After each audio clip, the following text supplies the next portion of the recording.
واللہ ما طلعت شمس ولا غربت الا وانت فی قلبی. خلیفہ بنے، مگر حضرت علی عنہ کا پورا دور خلافت جو تھا وہ جنگوں کی نظر رہا. ایک طرف حضرت علی عنہ تھے اور دوسری طرف سیدنا امیر معاویہ رضی اللہ عنہ تھے. سیدنا امیر معاویہ رضی اللہ عنہ کا موقف یہ تھا کہ پہلے قاتلین عثمان کو سزا دی جائے پھر آپ خلیفہ بنے.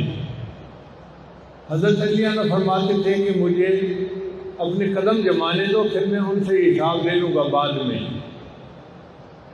تو بہرحال یہ اختلاف بڑھا.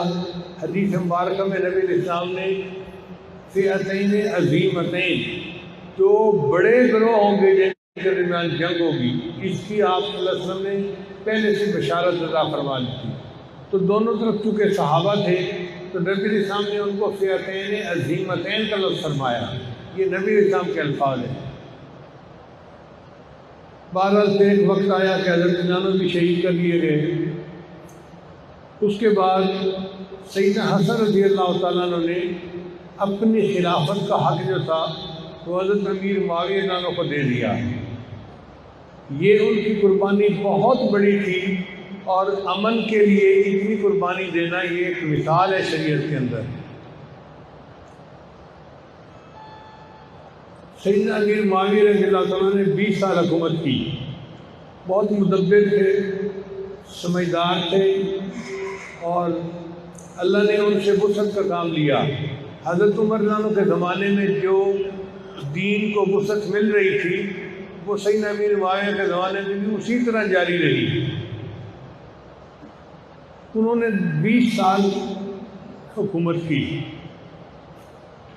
جب 10 سال گزرے تو ایک صحابی تھے حضرت مغیرہ بن شعبہ رضی اللہ تعالیٰ عنہ.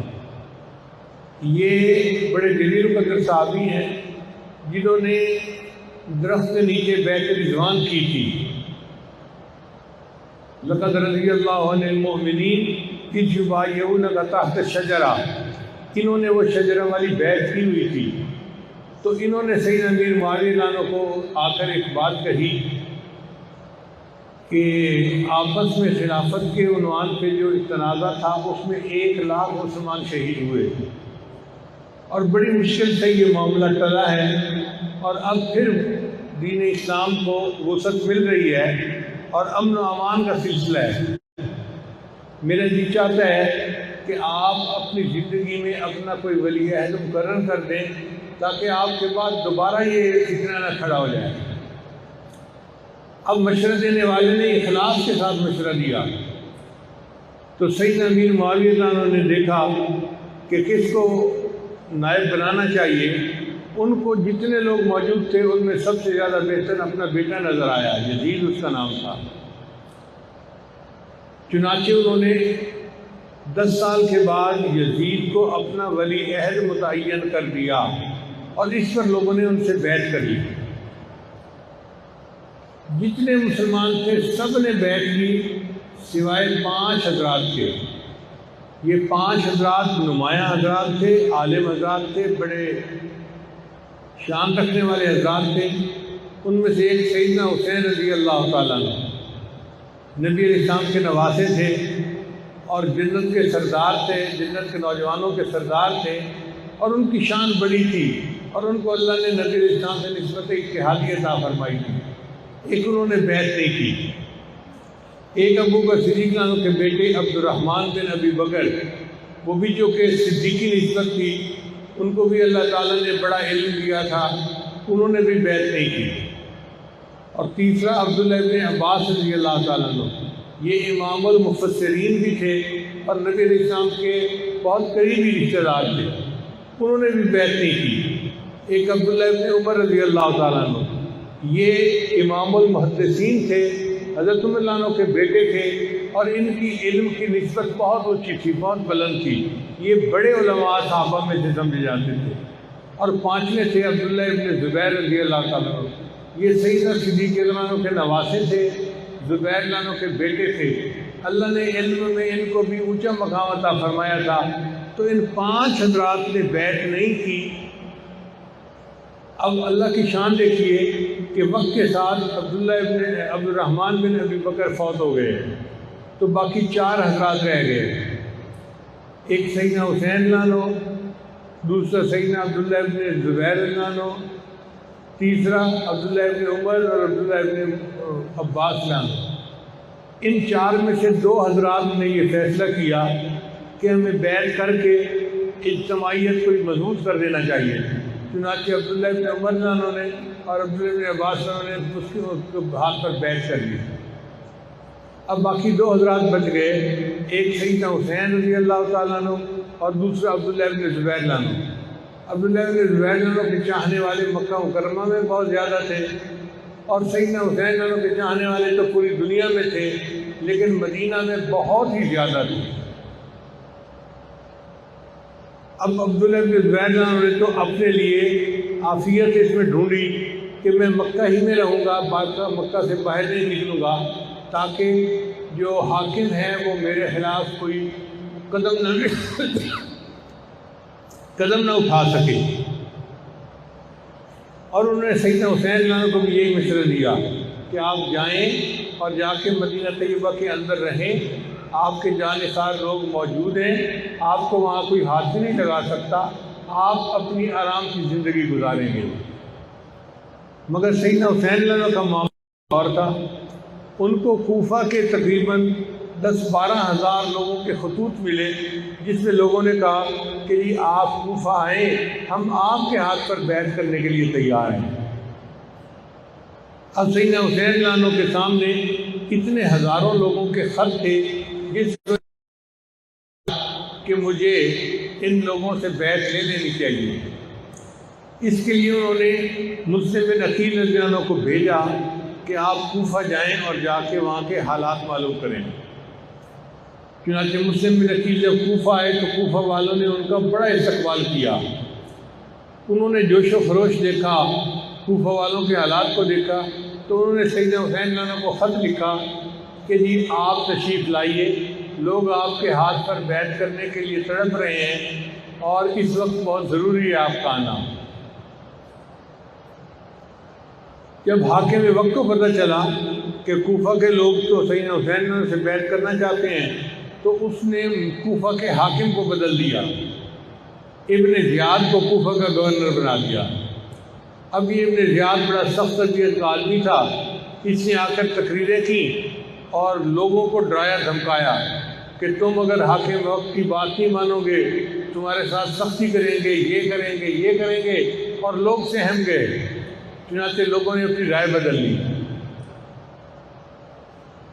اب جب لوگوں کی رائے بدلتی نظر آئی تو جو نمائندے بھیجے تھے مسلم بن عقیل رضی اللہ عنہ، انہوں نے چاہا کہ میں خط لکھ کر سیدنا حسین لانو کو حالات کا اطلاع دے دیتا ہوں، مگر انہوں نے جس گھر میں پناہ لی وہاں ان کو شہید کر دیا گیا، اور وہ دوسرا خط نہیں لکھ سکے بتانے کے لیے کہ اب حالات وہ نہیں رہے جو پہلے تھے۔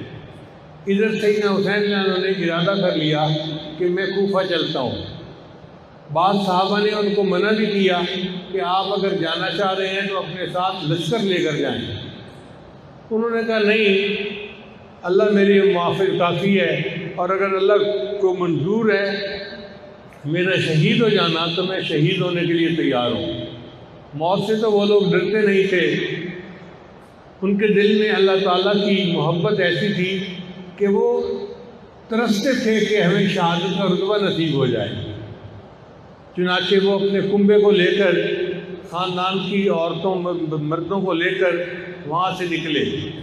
جب کوفہ کے قریب پہنچے تو ابن زیاد نے ایک شخص تھا، اس کا نام تھا شمر، وہ بہت ہی شقی القلب بندہ تھا، اس کو بھیجا اور اس کو کہا کہ جا کے تم ان سے بیعت لو اور اس قصے کو ختم کرو تاکہ یہ معاملہ ختم ہو جائے۔ جب باقی سارے لوگ مجھ سے بیعت کر چکے ہیں تو پھر صرف یہ 100 بندے ہیں گھر کے، تو اس گھرانے کو بھی بیعت سے آمادہ کر لیا جائے۔ چنانچہ وہ ہزاروں کا لشکر لے کر آیا اور ایک گھرانے کے تقریباً 100 کے قریب بندے ایک جگہ پر خیمہ لگائے ہوئے تھے، خیمے کا گھیرا کر لیا اور اس کے بعد انہوں نے ان کے کھانا پینا سامان جو پانی تھا وہ بھی بند کر دیا۔ یہ محاصرہ کئی دن جاری رہا۔ سیدنا حسین جناب نے 3 شرطیں پیش کی۔ فرمایا ایک شرط تو یہ ہے کہ مجھے یزید کو خود ملنے دیا جائے۔ اس نے کہا ملنے دیا جائے گا، پہلے بیٹھ کریں بعد میں ملاقات ہوگی۔ انہوں نے فرمایا بیٹھ کا ہی تو مسئلہ ہے، اگر بیٹھ کر لی تو پیچھے تو پھر جھگڑا ہی کوئی نہ رہا۔ اس نے کہا نہیں یہ شرط ہی میں مانتا۔ ان کا اچھا دوسری شرط یہ ہے کہ مجھے شام جانے دیا ہے، سرحد پار جانے دیا جائے۔ اس نے کہا نہیں ہم وہاں بھی نہیں جانے دیتے۔ تیسری شرط رکھی کہ اچھا مجھے مدینہ واپس جانے دیا جائے۔ اس نے کہا نہیں میں مدینہ بھی واپس نہیں جانے دیتا۔ تینوں شرطیں نہیں مانی۔ ایک کہ آپ اس کے لیے اس کی بیعت کریں میرے ہاتھ پر، اور پھر آپ ان کے ساتھ جا کر ملیں۔ سیدنا حسین جانو تو عزم و استقامت کے پہاڑ تھے، ان کا یہ نہیں ہو سکتا کہ کسی کے پریشر میں آ کے، کسی کے دباؤ میں آ کے میں حد سے ہٹ جاؤں۔ مجھے جتنا مرضی تم پریشرائز کرو گے، میں اللہ کے دین کے لیے ڈٹا رہوں گا۔ اگر اس میں میری جان جاتی ہے، میرا پورا کنبہ قربان ہو جاتا ہے تو میں اس کے لیے تیار ہوں۔ حالات کے قدموں میں کلندر نہیں گرتا، حالات کے قدموں میں کلندر نہیں گرتا، ٹوٹے جو ستارہ تو زمین پر نہیں گرتا۔ گرتے ہیں سمندر میں بڑے شوق سے دریا، لیکن کسی دریا میں سمندر نہیں گرتا۔ یہ نہیں ہو سکتا کہ میں بیعت کر لوں پریشر میں آ کے اور اپنے بات سے موقف سے پیچھے ہٹ جاؤں، میں ہرگز نہیں ہٹوں گا۔ چنانچہ اس پر وہ جو مخالفین تھے انہوں نے تلواریں لے لی اور آپس میں ایک دوسرے کے ساتھ مقابلہ شروع ہو گیا۔ اب یہ مقابلہ چند گھنٹوں کی بات تھی۔ چند گھنٹوں کے اندر سیدنا حسین لانو کے جتنے بھی ساتھی تھے سب کے سب شہید ہو گئے۔ مخالفین کے لشکر میں ایک صاحب تھے، ان کا نام تھا حر۔ ان کے بارے میں کتابوں میں لکھا ہے کہ وہ آ کر سیدنا حسین لانو کے ساتھ مل گئے اور انہوں نے بھی سیدنا حسین لانو کے ساتھ مل کر شہادت کا جام نوش کیا۔ پھر ایک وقت آیا کہ جب سارے مرد شہید ہو گئے، عورتیں خیمے میں تھیں اور خیموں میں ایک حضرت حسین لانو کے بیٹے تھے زین العابدین رحمۃ اللہ علیہ، بڑے عالم تھے مگر ان کو بخار تھا، بیمار تھا، تو وہ بھی خیمے کے اندر ہی تھے۔ باقی سارے مرد شہید ہو گئے۔ ایک وقت آیا کہ سیدنا حسین لانو اکیلے رہ گئے، تو سیدنا حسین لانو نے خود مقابلہ کیا۔ اب آپ اندازہ لگائیے کہ چاروں طرف سے مخالفین نے گھیرا کیا ہوا ہے اور ہزاروں کی تعداد میں ہیں، اور یہ اکیلے ہیں اور ان کے ساتھ نمرد آزما ہیں، اور ان کو موت سے کوئی ڈر نہیں ہے، بلکہ یہ اللہ کے دین کے لیے اپنی جان کا نذرانہ اپنے اللہ کو پیش کر رہے ہیں۔ اتنے میں عصر کی نماز کا وقت آ گیا تو سیدنا حسین نے عصر کی نماز قضا نہیں کی بلکہ عصر کی نماز پڑھنی شروع کر دی۔ وہ جانتے تھے کہ نماز اتنی اہم ہے کہ عین حالت جنگ میں بھی اس کو قضا نہیں کر سکتے، اس کو پڑھنا ضروری ہے۔ وہ سجدے کی اہمیت کو جانتے تھے، چنانچہ وہی ہوا کہ جب وہ سجدے میں گئے تو مخالفین نے ان کو شہید کر دیا اور انہوں نے جام شہادت نوش کر لیا۔ تقریباً 72 لوگ تھے جنہوں نے اپنی جانوں کا نذرانہ پیش کیا، اور یہ قربانی بہت بڑی قربانی تھی۔ ابراہیم خلیل اللہ نے تو ایک بیٹے کی قربانی پیش کی تھی، اور نبی علیہ السلام کے نواسے نے پورے کنبے کی قربانی پیش کی۔ قربانی وہ بھی تھی، قربانی یہ بھی تھی۔ وہ قربانی بھی توحید کی یاد دلاتی ہے اور سیدنا حسین لانو کی قربانی بھی توحید کی یاد دلاتی ہے۔ چنانچہ سیدنا حسین لانو کی یہ قربانی تاریخ کا ایک حصہ بن گئی۔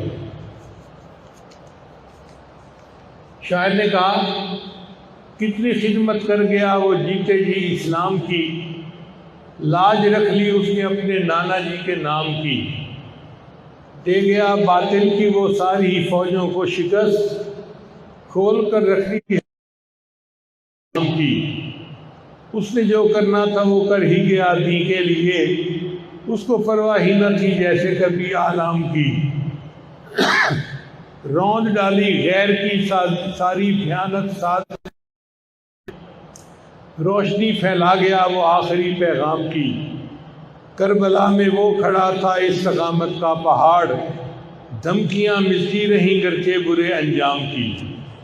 بہت کوشش کی گئی کہ وہ دباؤ میں آ جائیں، مگر سیدنا حسین رضی اللہ تعالیٰ عنہ تو استقامت کے پہاڑ تھے، انہوں نے ثابت کر دیا کہ ہرگز نہیں، جب مومن دین کے لیے قدم اٹھا لیتا ہے تو پھر اپنی جان کا نذرانہ بھی اپنے اللہ کو پیش کر دیتا ہے۔ ہری ہے شاخ تمنا ابھی جلی تو نہیں، دبی ہے آگ جگر کی مگر بجھی تو نہیں، جفا کی تیغ سے گردن وفا شعاروں کی، کٹی ہے برسر میدان مگر جھکی تو نہیں۔ مومن کی گردن کٹ سکتی ہے مگر باطل کے سامنے جھک نہیں سکتی۔ چنانچہ یہ درس تھا جو سیدنا حسین رضی اللہ عنہ نے اپنی شہادت کے ذریعے اس امت کو دیا۔ حدیث مبارکہ میں آتا ہے کہ شہید کے خون کا پہلا قطرہ جب زمین پر گرتا ہے اللہ تعالیٰ اس کے سارے گناہوں کو معاف فرما دیتے ہیں۔ پھر حدیث مبارکہ میں آتا ہے کہ اللہ تعالیٰ جنتیوں سے جنت میں پوچھیں گے کہ کیا تمہیں کسی اور چیز کی ضرورت ہے؟ تمہیں کوئی چیز جو مزہ دیتی ہو اور نہ تمہارے پاس موجود ہو تو وہ چیز مجھے بتاؤ۔ تو جنتی کہیں گے نہیں یا اللہ، آپ نے جو دیا ہمیں ہر نعمت یہاں موجود ہے، بس ہمیں اور کسی چیز کی ضرورت نہیں ہے۔ مگر شہید اس میں کھڑا ہوگا اور شہید کہے گا کہ یا اللہ، نعمتیں تو ساری یہاں موجود ہیں، لیکن ایک نعمت وہ تھی کہ دنیا میں جب میں نے آپ کے نام پہ اپنی جان قربان کی تھی، جو لطف اور مزہ مجھے اس میں آیا تھا وہ مجھے جنت میں بھی نہیں آ رہا۔ تو میرا دل یہ چاہتا ہے اوہ یا ثم اقتل، مجھے آپ پھر زندہ کر دیں، پھر میں شہید کیا جاؤں، پھر زندہ کر دیں، پھر میں شہید کیا جاؤں۔ تو شہید کو اللہ تعالیٰ ایسی لذت عطا فرماتے ہیں کہ وہ جنت میں بھی تمنا کرے گا کہ مجھے زندہ کیا جاتا اور مجھے دوبارہ شہید کیا جاتا۔ چنانچہ حدیث مبارکہ میں آتا ہے قیامت کے دن اللہ تعالیٰ شہیدوں کو حکم دیں گے کہ شہید میرے عرش کے قریب آ جائیں۔ اگر کسی شہید کے راستے میں حضرت ابراہیم خلیل اللہ بھی کھڑے ہوں گے تو ابراہیم خلیل اللہ راستہ چھوڑیں گے تاکہ وہ شہید اللہ کے عرش کے قریب ہو جائے، اللہ کے عرش کے قریب ہو جائے۔ اللہ تعالیٰ شہید کو اتنا مقام عطا فرمائیں گے۔ اب امام قرطبی رحمۃ اللہ علیہ فرماتے ہیں کہ ہر بندے کی جب موت کا وقت آتا ہے تو ملک الموت اس کی روح کو قبض کرتے ہیں، لیکن جب شہید کی موت کا وقت آتا ہے تو اللہ تعالیٰ فرماتے ہیں ملک الموت کو، ملک الموت یہ میرا عاشق ہے، یہ میرے نام پہ قربان ہو رہا ہے، تو پیچھے ہٹ، اس کی روح کو میں قبض کروں گا۔ چنانچہ شہید کی روح کو اللہ رب العزت خود قبض فرماتے ہیں۔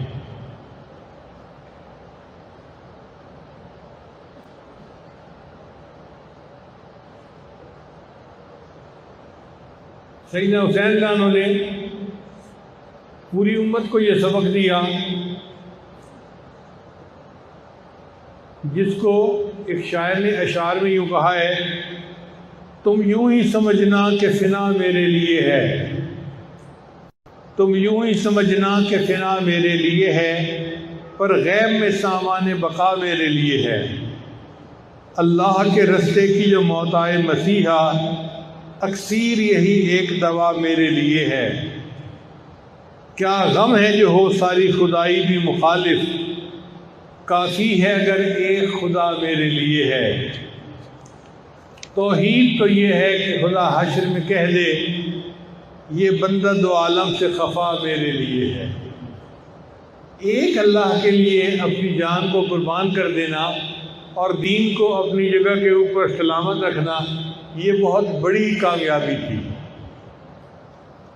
آج لوگ تقاریر میں رافضی حضرات بہت عجیب و غریب قسم کی حکایتیں سناتے ہیں۔ ان حکایتوں کا راوی کون ہے؟ پوچھا کریں ذرا، آپ بتائیں کہ جتنے سیدنا حسین لانو کے حامی تھے وہ تو سارے شہید ہو گئے، خود سیدنا حسین لانو بھی شہید ہو گئے، تو مرد تو کوئی تھا نہیں جو ان باتوں کی روایت واقعات کی بعد میں کرتا۔ باقی رہ گئی عورتیں، تو عورتیں خیموں میں تھیں۔ اب خیمے میں عورتیں ہوں اور باہر کشتی ہو رہی ہو دو بندوں کی، تو عورتوں کو پتہ بھی چلتا ہے باہر کیا ہو رہا ہے۔ وہاں تو گھیرے کے اندر جنگ ہو رہی تھی، تو کسی کو کیا پتا کہ باہر کیا ہو رہا ہے۔ اور اگر کوئی مرد تھا تو زین العابدین تھے جو بیمار تھے اور خیمے کے اندر تھے، تو وہ بھی ان باتوں کی روایت نہیں کر سکتے۔ اس سے پتہ چلتا ہے کہ جتنی روایات کربلا کے بارے میں ہیں وہ ساری کی ساری یزیدی فوجیوں کی ہوئی ہیں اور انہی کی روایتیں بیان کی ہوئی ہیں، اس کے اندر کوئی حقیقت نہیں ہے۔ ان روایات کے پیچھے مت جائیں، بس یہ ذہن میں رکھیں کہ اللہ کے محبوب صلی اللہ علیہ وسلم نے اپنے نواسے کو دین کی قربانی کے لیے ایسی تربیت دی تھی کہ ان کے نواسے نے دین کی خاطر پورا کنبہ قربان کر کے دکھا دیا۔ اس کو علامہ اقبال نے یوں کہا ہے، غریب و سادہ و رنگین ہے داستان حرم، کہ حرم کی داستان غریب کا مطلب ہوتا ہے انوکھی، 1 in million، اس کو غریب کہتے ہیں۔ غریب و سادہ اور رنگین، رنگین سے مراد یہ کہ خون بہا ہے۔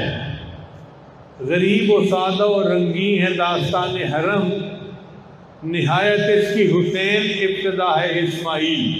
اس کہانی کی ابتدا اسماعیل علیہ السلام سے شروع ہوئی کہ انہوں نے اللہ کے نام سے اپنی جان قربان کی تھی، اور اس کی انتہا سیدنا حسین لانو پہ ہوئی کہ سیدنا حسین لانو نے اپنا پورا کنبہ قربان کروا دیا تھا۔ اس میں کوئی شک نہیں کہ سیدنا حسین لانو کی قربانی بہت بڑی قربانی ہے۔ اللہ تعالیٰ ہمیں سیدنا حسین لانو کے ساتھ سچی محبت عطا فرمائے اور جنت میں ان کے قدموں میں جگہ عطا فرمائے۔ نبی رسول نے فرمایا الحسین منی وانا من الحسین، یہ نبی علیہ السلام کے ساتھ سچی نسبت اتحادی ہونے کی دلیل ہے ان کے پاس۔ آج چونکہ 8 محرم کا دن ہے، اس لیے واقعہ کربلا کے بارے میں نے چند باتیں تاریخی آپ کی خدمت میں پیش کر دیں۔ کسی شاعر نے کہا، کٹا کر گردنیں دکھلا گئے ہیں کربلا والے، کٹا کر گردنیں دکھلا گئے ہیں کربلا والے، کسی بندے کے آگے جھک نہیں سکتے خدا والے۔ جو اللہ والے ہوتے ہیں وہ اللہ کے علاوہ کسی کے آگے نہیں جھکتے، بندوں کے آگے تو جھک ہی نہیں سکتے۔ اللہ تعالی ہمیں بھی ایسا ایمان عطا فرمائے، ایسی ہمت اور ایسی استقامت عطا فرمائے۔ وآخر دعوانا ان الحمد للہ رب العالمین۔